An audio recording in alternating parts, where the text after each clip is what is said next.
en el teatre unificar els colors que jo aprecio en els meus passeigs.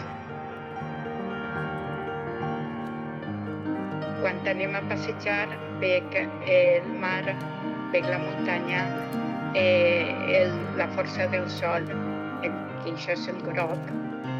Aleshores jo intento unificar-ho formant espais.